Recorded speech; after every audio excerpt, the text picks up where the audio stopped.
Hello viewers, I am Dr. Premchand from National Law University, Delhi.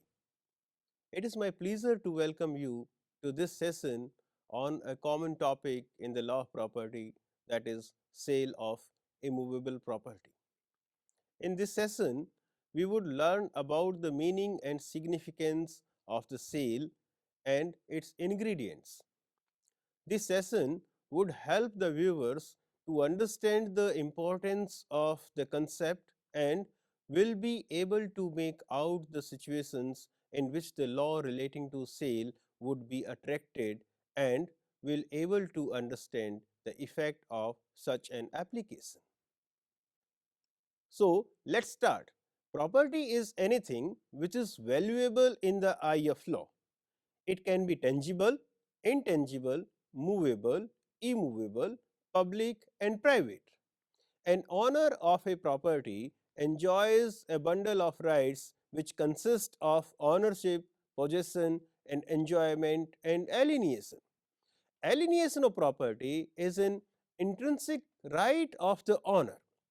Section 54 of the Transfer of Property Act 1882 defines the legal framework for selling immovable property.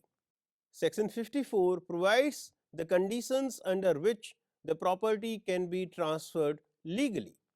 Conditions provided by Section 54 are crucial for both the parties, seller and the buyer, for the purpose of enforceability of that contract of property transfer. Section 54 defines sale as a transfer of ownership in exchange for price. Price is money only that can be paid or promised or part promised. Objectives of the module. The viewers will learn the following points from this module. The viewers will come to know the concept of sale. It will explain the concept of agreement to sell. It will explain the basic ingredients of sale. It will also focus on the process of transfer of immovable property through sale. Now, what are the modes of transfer? There are different modes of transfer of an immovable property. The Act of 1882 provides different modes and methods with legal frameworks for the transfer of property.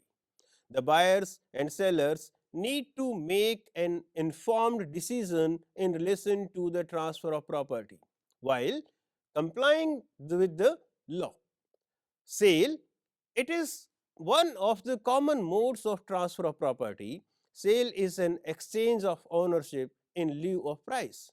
Price is always in monetary term. Section 54 of the Act is relevant when property immovable is going to be transferred. Mortgage is the another mode of transfer. This is another method which can be considered for transfer of property, under which property is used as a security for a loan. The transferor is known as mortgager and the transferee is known as mortgagee. Mortgager's right to get back the property is known as right to redemption, and against the right of the mortgager, the mortgagee has a right to foreclosure. Another form of transfer of property is exchange. Section 118 of the Act of 1882 governed the transfer of immovable property under exchange. Under this, the two parties agreed to transfer their property to each other. Another form which can be considered is lease. Chapter 5 of the Act of 1882 regulates the leasing of an immovable property. In a lease, the owner of the property, known as the lessor, the other party who occupies under the lease deed is known as lessee. Under a lease deed, the lessor grants the right to use and occupy the lease. Another mode of transfer is gift. Under section 122 of the Act of 1882 allows for the transfer of property by gift. In this mode of transfer, the owner voluntarily transfer ownership of the property to another person without any monetary consideration. Another mode of transfer of property is relinquishment. Relinquishing a right or interest, voluntary surrender in the property by one owner to another co-owner. It is generally happens in a joint family property division. Let us understand section 54 of the Act of 1882 for a better understanding of the concept of sale. Section 54 defined sale as sale is a transfer of ownership in exchange for a price paid or promised or part paid or part promised. Sale how made. Such transfer in the case of tangible immovable property of the value of 100 rupees and upwards, or in the case of a reversion or other intangible thing, can be made only by a registered instrument. In the case of tangible immovable property of a value less than 100 rupees, such transfer may be made either by registered instrument or by delivery of the property. Delivery of tangible immovable property takes place when the seller places the buyer or such person as he directs in possession of the property. Contract for sale. A contract for sale of immovable property is a contract that a sale of such property shall take place on terms settled between the parties. It does not of itself create any interest in or charge on such property. What are the essentials of a valid sale under section 54? There must be two parties for a valid sale. Minimum of two parties are required, namely seller, that is known as transferor, and the buyer, who is known as the transferee. Both the parties must be legally competent to contract at the time of entering the contract. In every sale, there is always an agreement to sell based on mutual consent. The court in Ramdas versus Sitabai 2009 reiterated the well-known principle of law that a purchaser cannot get a better title than what his vendor had. Transfer of ownership. The seller must transfer ownership to the buyer. The sale will not be completed without an absolute and unconditional transfer or interest in the property from the seller to the buyer. Tangible, immovable property.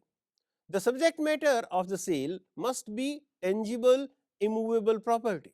Tangible, immovable property means land, buildings and fixtures attached to the land.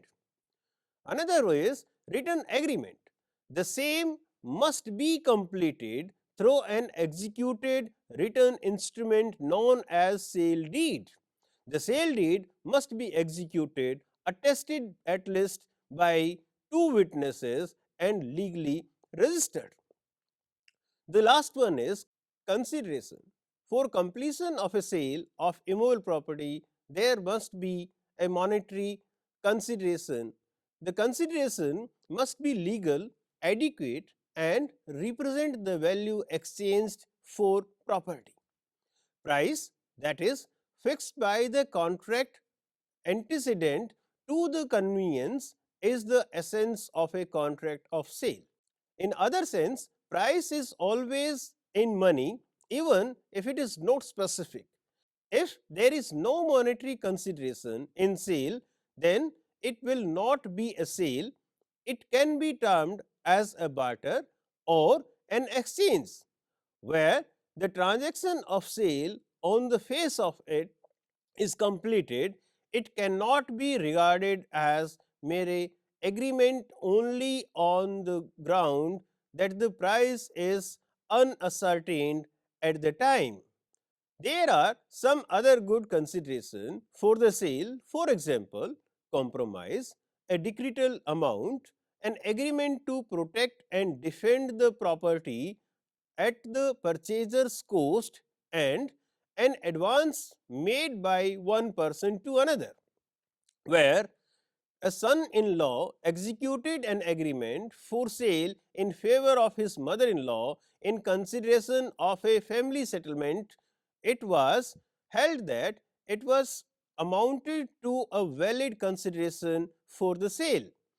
Consideration is typically paid at the same time the seller completes the transaction for sale.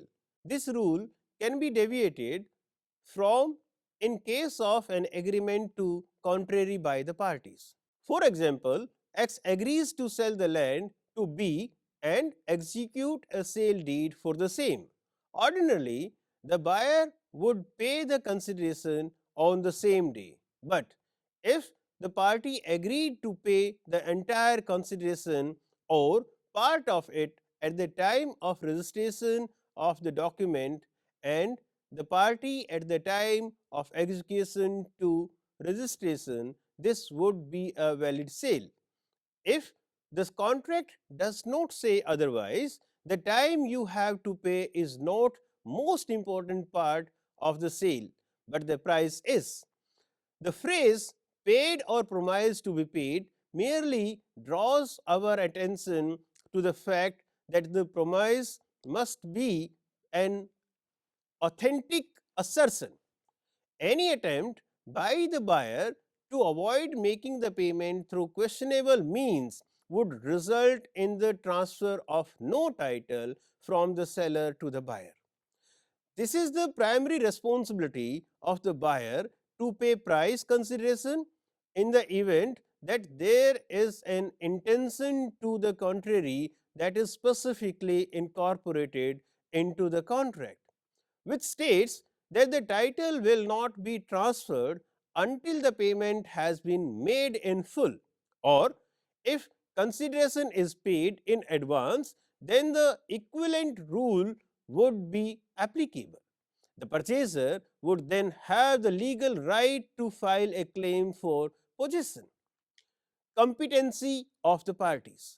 In a sale, both parties should be competent to contract, meaning that they must be of the age of majority, of sound mind, and must not be disqualified by law from entering into a valid sale.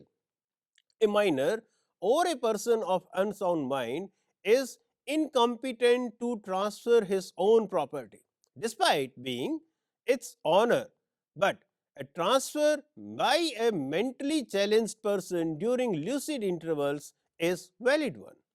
The seller should be the owner or have the authority to dispose of an immovable property. In the case of Annu Datta versus Lalit Kalita of 2013, the court held that a sale deed executed by any other person in the presence of the owner is not a valid execution of the sale deed. Minor's property can only be transferred by the guardian with the permission of the court, and without such permission, the sale should be invalid. It is settled that the power of attorney has to be strictly construed. If a sale was executed based on a general power of attorney which does not authorize the power of attorney holder to transfer the property without obtaining the requisite permission of the court, the sale deed would be invalid and cannot confer any valid title on the transferee. In the case of a special power attorney where the attorney holder has expressly authorized to transfer the property, he would be a competent seller. The next ingredient is the free consent. The parties to the sale should give their consent freely. Free consent here means that consent must not be affected from coercion, undue influence, fraud, misrepresentation, or mistake. Consent taken by improper means and should be genuine one. Legal formalities for a sale. The sale deed should comply with the legal formalities outlined in the Transfer of Property Act 1882 and other relevant laws time being in force.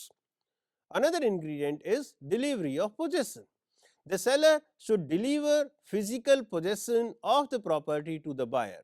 This is an essential aspect of a valid sale. How sale is affected under section 54 of the Transfer of Property Act. It provides a process for transferring property under sale. Primarily, negotiations should occur between the seller and buyer regarding purchasing an immovable property. This includes the terms and conditions of the sale, price, consideration, date of execution and transfer, and other relevant terms. The next process is that the parties agree to sell, which shall always be in writing on a non-judicial stamp paper of appropriate value, properly drafted with the description of the property, all the terms and conditions, and signed by both parties. Thereafter, the sale deed needs to be attested by the two witnesses in the presence of the seller and the sale deed present for registration in the appropriate local authority or sub-registrar office. After making a payment of the registration fee, the sub-registrar registers the transaction as per the procedure provided by the Registration Act 1908. Then the buyer should apply for the mutation of property. Mutation of property is updates the property's title and ownership in the official record in the revenue records. The seller also delivers the old original title deeds to the buyer once the transaction is completed. Payment of price consideration is an essential condition for the completion of a sale. Price may be paid after the completion of the sale and for non-payment. If parties agree, a penalty can also be imposed. The buyer is free to pay the entire sale consideration to the seller either in advance or at the time of taking possession of the property. Even if there is sufficient consideration to be paid at the time of possession without executing the sale deed in order to enable buyer to enjoy usufruct, the transaction would still be considered valid.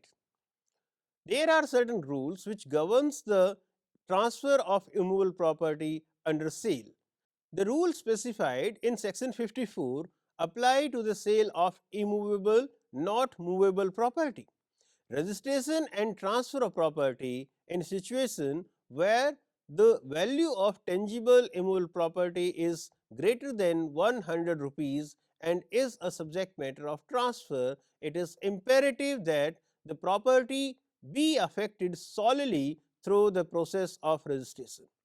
It is impossible to transfer ownership without first registering the property, and the process is considered to be complete once registration has been completed, unless the contract provides for a different intention.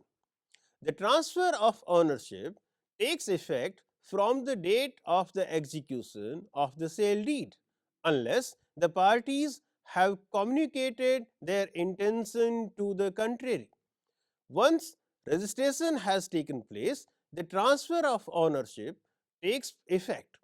Lease pendants will not have an effect on the ownership of this property due to the sale deed that was executed before the filing of a lawsuit about this property, but was registered after the action was filed. Similarly, a sale deed that was executed in the past and then registered at the later date will not have any impact on a sale deed that was executed in the past. While it is true that the date of execution would be relevant to the registration of the sale deed, the sale cannot be considered finalized until it is registered, and it is only after it has been registered that it will become effective.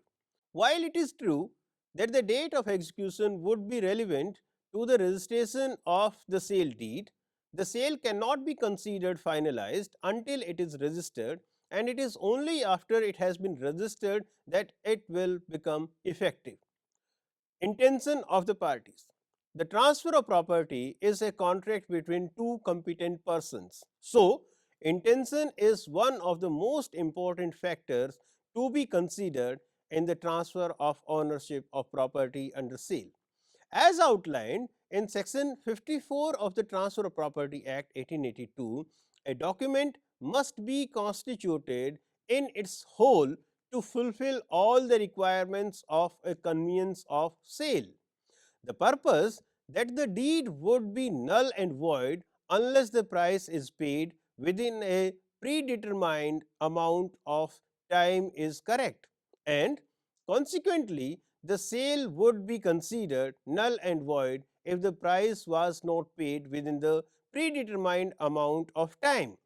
If the parties agree that a contract of sale should be treated as a sale deed when certain conditions are met, they will be met.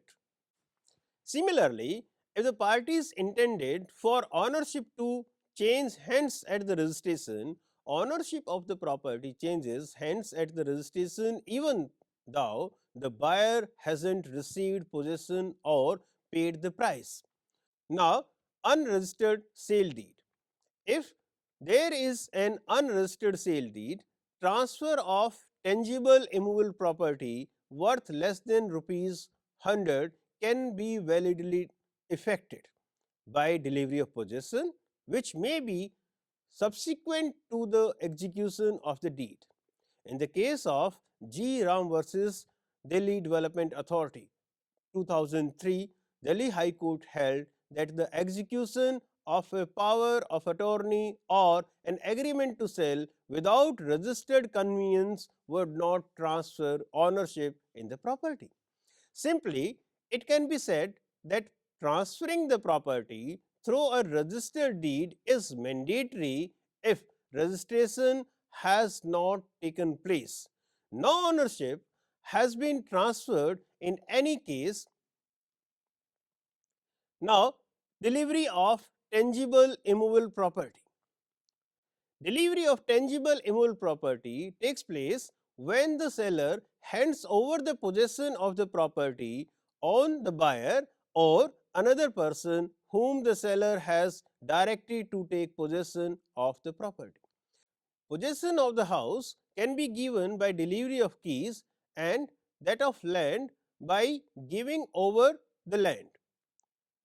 Where the purchaser is already in possession of the property, then delivery of possession is complete if the seller by appropriate acts or declarations converts permissive possession into possession as an owner.